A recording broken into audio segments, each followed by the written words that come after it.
ఓం నమో నారాయణాయ నమశివాయ. మహాభారతంలో సభాపర్వం, అందులో కుబేరుని యొక్క సభ గురించి మాట్లాడుకుంటూ ఉన్నాం కదా నిన్న.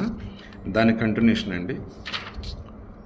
భారత కిన్నెరులు, నరులు, గంధర్వులు, మణిభద్రుడు, ధనుదుడు, శ్వేతభద్రుడు, కశరకుడు, ఖండగండువు, ప్రద్యోతుడు, కుస్తుంభరుడు, గజకర్ణుడు, విశాలకుడు, వరాహకర్ణుడు, తామ్రోష్టుడు, ఫలకక్షుడు, ఫలోదకుడు, హంసచుడు, శిఖావర్తుడు, హేమనేత్రుడు, విభీషణుడు, పుష్పాననుడు, పింగళీకుడు, సోనితోదుడు, ప్రవాలకుడు, వృక్షవాసి, అనికేతుడు, చీరవాససుడు మొదలుగల యక్షులు లక్షల కొలది ఆ సభలో నిలిచి కుబేరుణ్ణి సేవిస్తారు.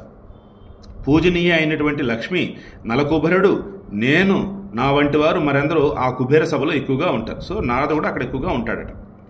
బ్రహ్మర్షులు, దేవర్షులు, ఇతర ఋషిగణాలు ఆ సభలో ఉంటారు. అంతేగాక ఎందరో పిశాచులు, మహాబలులైనటువంటి గంధర్వులు, లోకపాలకులైన కుబేరుణ్ణి సేవిస్తుంటారు. లక్షల కొలది భూత సమూహాలు చుట్టుముట్టగా ఉగ్రధనుర్ధారి, మహాబలి, పశుపతి, శూలధారి, భగదేవ నేత్రాలను పోగొట్టినటువంటి వాడు, త్రిలోచనుడు అయినటువంటి శివుడు, అలసట లేని పార్వతి, ఈ ఇద్దరు భూత ప్రేతాదులతో కలిసి తమ మిత్రుడైన కుబేరుణ్ణి ఎప్పుడూ సేవిస్తుంటారు.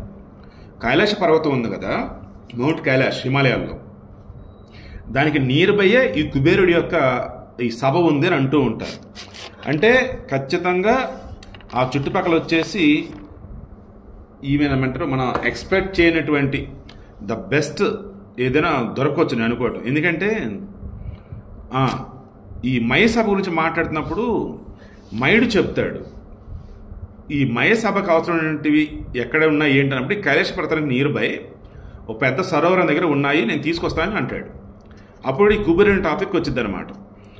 సో ఈ కుబేర సభ గురించి చెప్తున్నప్పుడు ఏమన్నారు, శివ పార్వతులు కూడా అప్పుడప్పుడు ఇక్కడికి వస్తూ ఉంటారు. అఫ్ కోర్స్ నియర్ బై అన్నట్టు అనుకోవచ్చు. ఈ ఇద్దరు భూత ప్రేతాలతో కలిసి తమ మిత్రుడు కుబేరుడిని ఎప్పుడు సేవిస్తుంటారు. ఇక ఆ భూత ప్రేతాలు వామనులు, వికటులు, కుబ్జులు, ఎర్రటి కనులు గలవారు, గొప్ప కోలాహలం చేసేవారు, మేధో మాంసాలను తినేవారు, వివిధ శస్త్రాస్త్రాలను ధరించిన వారు, గాలి వలె తీవ్ర వేగం కలవారు. వీరే కాక వివిధ వస్త్రాభరణాలు అలంకరించుకుని ప్రసన్న చిత్తులైనటువంటి వందల కొలది గంధర్వపతులు, విశ్వావశువు, ఉహుడు, తుంబురుడు, పర్వతుడు, శైలుషుడు, చిత్రసేనుడు, చిత్రరథుడు మొదలగు వారు ధనాధిపతి నుండి కుబేరుణ్ణి సేవిస్తుంటారు. విద్యాధర చక్రవర్తి అయినటువంటి చక్రధర్ముడు తన తమ్ముళ్లతో సహా ఆ సభలో ధనాధిపతి నుండి కుబేరుణ్ణి సేవిస్తాడు. భగదత్తుడు మొదలగు రాజులు ఆ సభలో ఉంటారు. కింపురుష రాజునటువంటి ధ్రుముడు కుబేరుని ఉపాసిస్తుంటాడు. మహేంద్రుడు, గంధమాదనుడు, ధర్మనిష్ఠుడు, రాక్షసాధిపతి అయినటువంటి విభీషణుడు యక్ష, గంధర్వ, నిశాచరులతో కలిసి తమ సోదరుడైన కుబేరుని సేవిస్తుంటారు. కుబేరుడు విభీషణుడికి, రావణాసుడికి అన్నవరుస అవుతాడు. ఇక హిమవంతం, పారియాత్రం, వింధ్యం, కైలాసం, మందరం, మలయం, దర్ధురం, మహేంద్రం, గంధమాదనం, ఇంద్రకీలం, శునాభం, మేరువు మొదలగల ఇతర పర్వతాలు మహనీయుడు, ధనాధిపతి అయినటువంటి కుబేర ప్రభువును సేవిస్తుంటాయి.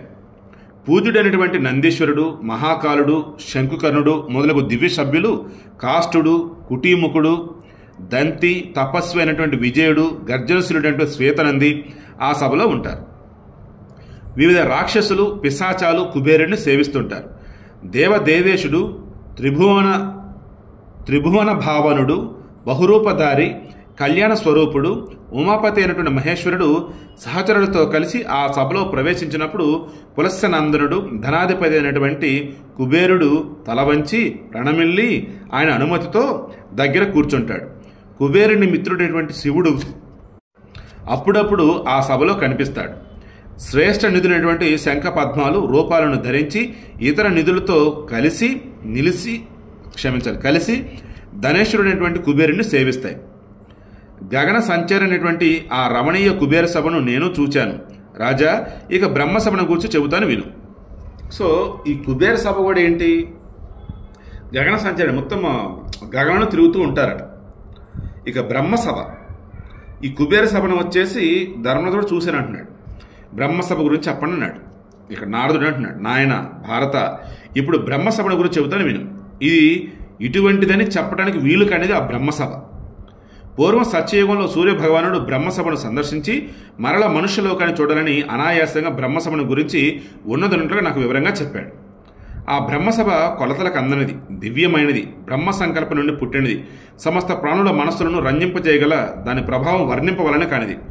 పాండవ శ్రేష్ఠ, సూర్యభగవాను నుండి ఆ బ్రహ్మసభ గొప్పతనాన్ని విని నేను దానిని చూడగోరి సూర్యునితో ఇలా అన్నాను. వాస్తవానికి నారదుడు బ్రహ్మపుత్రుడే, బట్ ఆ బ్రహ్మసభ సూర్యభగవానుడు చెప్తే నాకు తెలిసింది, దాన్ని చూడాలనుకున్నాను అన్నాడు. అప్పుడు కిరణాధిపతి, నేను ఆ బ్రహ్మసభను చూడగోరుతున్నాను. ఉత్తమము పాపనాశనమైనటువంటి ఆ సభను ఏ తపస్సుతో, ఏ పుణ్యకర్మలతో, ఏ ఔషధ ప్రభావంతో చూడగలనో చెప్పు. ఆ సభను సందర్శించగల ఉపాయం నాకు తెలుపని చెప్పేసి నారదుడు సూర్యభగవాన్ని అడిగాడు. ఇక సహస్ర కిరణాలు గల ఆ సూర్యుడు నా మాట విని, నీవు ఏకాగ్ర చిత్తుడివై 1000 సంవత్సరాలు ఆచరింపవలసిన బ్రహ్మవ్రతాన్ని చేయి అని సూచించాడు. అప్పుడు నేను హిమాలయ శిఖరాలపై ఆ మహావ్రతాన్ని ప్రారంభించాను. ఆ తపస్సు ముగిసిన తర్వాత పాపరహితుడు, పరాక్రమశాలి అయినటువంటి సూర్యభగవానుడు అనాయాసంగా నన్ను బ్రహ్మసభకు కొనిపోయాడు. ఆ సభ ఇటువంటిదని తేల్చి చెప్పడానికి వీలు కానిది. క్షణకాలంలోనే మాటలకు అందంతగా రూపాన్ని మార్చుకోగలిగినది. దాని కొలతలు కానీ దాని స్వరూపం కానీ నేను ఎరుగును. ఇంతకు ముందెప్పుడు నేను అసలు ఇటువంటి స్వరూపాన్ని కానీ రూపాన్ని కానీ సభను కానీ అసలు ఇప్పుడు చూచి ఉండలేదు. రాజా, ఆ సభ ఎప్పుడు మంచి సుఖాన్ని ఇస్తుంది. మరీ చల్లగా ఉండదు, మరీ వెచ్చగా ఉండదు. ఆ సభలోనికి చేరిన తర్వాత ఆకలి తప్పులు ఉండవు. అత్యంతము ప్రకాశించే వివిధ మనులతో ఆ సభ నిర్మింపబడింది. దానికి ఆధార స్తంభాలు ఉండవు. అది ఎప్పుడు పాతబడినట్లు ఉండదు, నిత్య నూతనంగా ఉంటుంది. సో స్తంభాలు అనేవి అసలు ఏముండవు, మొత్తం అలా ఉండిపోతాయి. ఎప్పుడెప్పుడు కొత్తగా ఉంటుంది. ఆకలి తప్పులు ఉండవు, వెచ్చగా ఉండదు, చల్లగా ఉండదు, మొత్తం మీడియంగా ఉంటుంది. అనంత కాంతులతో వెలిగే నానావిధ ద్రవ్య పదార్థాలతో స్వయంగానే చంద్రుణ్ణి, సూర్యుడిని, అగ్నిని మించి ప్రకాశిస్తుంది. స్వర్గాన్ని మించి ఉన్నతమై సూర్యుడిని తిరస్కరిస్తూ అది ప్రకాశిస్తుంది. రాజా, ఆ సభలో సర్వలోక పితామహుడు బ్రహ్మ దేవమాయతో సమస్త లోకాలను సృష్టిస్తూ తాను మాత్రం ఎప్పుడు ఒంటరిగా ఉంటాడు. ప్రజాపతులందరూ ఆయనను సేవిస్తుంటారు. దక్షుడు, ప్రచేతుడు, పులహుడు, మరీచి, కశ్యపుడు, భృగువు, అత్రి, వశిష్ఠుడు, గౌతముడు, అంగీరుడు, పులస్సుడు, క్రతువు, ప్రహ్లాదుడు, కర్ధముడు, అథర్వాంగిరసుడు, సూర్యకిరణాలను త్రాగే వాలకిల్లుడు, మనస్సు, అంతరిక్షం, విద్య, వాయువు, తేజస్సు, జలం, పృథ్వీ, శబ్దం, స్పర్శ, రూపం, రసం, గంధం, ప్రకృతి, వికృతి, ఇతర సృష్టి హేతువులు, వీటికన్నింటికి అధిష్టాన దేవతలు ఎవరైతే ఉన్నారో వాళ్ళంతా అక్కడే ఉంటారు. మహాతేజస్సు అగస్త్యుడు, శక్తిశాలి మార్కండేయుడు, జమదగ్ని, భరద్వాజుడు, సంవర్తనుడు, చవనుడు, మహాత్ముడు దుర్వాసుడు, ధర్మాత్ముడు ఋష్యశృంగుడు, మహాతపస్వి యోగాచార్యుడు, పూజనీయుడైనటువంటి సనత్కుమారుడు అసితుడు, దేవరుడు, తత్వజ్ఞానటువంటి జైగిష్యవుడు, శత్రు విజేత అయినటువంటి రుభుషుడు, పరాక్రమశైనటువంటి మణి, అష్టాంగ సహితమై మూర్తిమంతమైన ఆయుర్వేదం, నక్షత్ర గణాలతో కూడి చంద్రుడు, కిరణమాలి అయినటువంటి సూర్యుడు, వాయువులు, క్రతువులు, సంకల్పం, ప్రాణం, వీరే కాక మహావ్రత పరాయణులైనటువంటి రూపధారులైనటువంటి మహాత్ములందరూ కూడా బ్రహ్మను సేవిస్తూ ఉంటారు. అర్థం, ధర్మం, కామం, హర్షం, ద్వేషం, తపస్సు, ధమం ఇవి కూడా రూపాన్ని ధరించి బ్రహ్మను సేవిస్తాయి. గంధర్వ అప్సరసల గణాలు 20 కలిసి బ్రహ్మసభకు వస్తాయి. మరొక 7 గణాలకు చెందిన గంధర్వులు అక్కడ చేరుతారు. సమస్త లోక పాలకులు శుక్రుడు, బృహస్పతి, బుధుడు, కుజుడు, శని, రాహువు, కేతువు ఈ గ్రహాలు. చెప్తుంటే నేను తెలియని ఫీల్ వస్తుందండి. ఇంకా ఉన్నాయి, రేపు కంటిన్యూ చేద్దాం.